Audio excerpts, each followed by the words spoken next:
considering you've been in the ring with all of them, in your opinion, the best welterweight fighting right now is who? The best welterweight fighting right now has to be Terrence Crawford.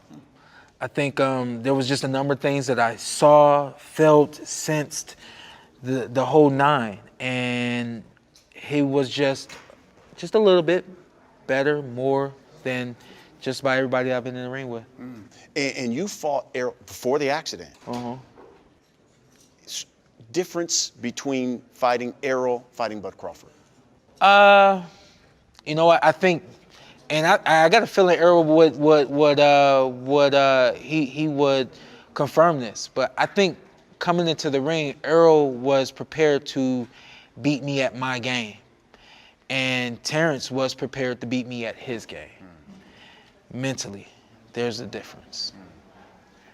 If Errol could do it again, I think he'd do it a little differently. Outcome may not even be the same, but I think he would at least try to do it a little differently. Getting in the ring with Terrence again, he's gonna do exactly what he did, the way he did it. That's the difference between those two. And if anything, Errol's learned from that. Everybody in the world wants to see them fight. Do you believe it will be an explosive fight? Yeah, absolutely. Absolutely. Terrence Crawford versus Errol Spence will be an explosion. I can guarantee it.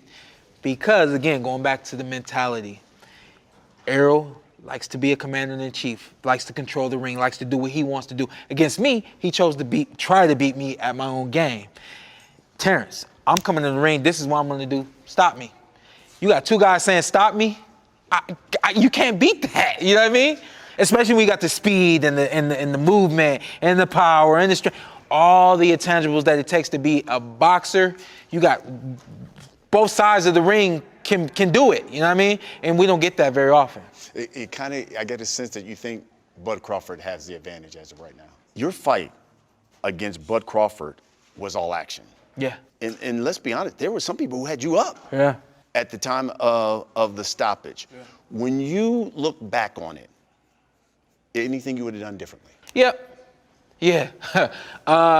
You know, people for a long time saying my fight was razor thin with Keith Thurman. Was there anything you would have done differently? I'm like, well, I don't know what I could have done differently. I did what I could do. Right. And then slowly as I got behind it, I was like, oh yeah, I'd have done this. I could have done that. And you kind of always, the further you get away from something, I think you're able to see your mistakes or you could have done something better or made some adjustments and improvements. So definitely tons of things. What would you done differently? You know what? With both, with Terrence and with Errol, with both those guys, I think that there were moments where I could have changed my cadence, changed my rhythm, and I didn't do it on those marks.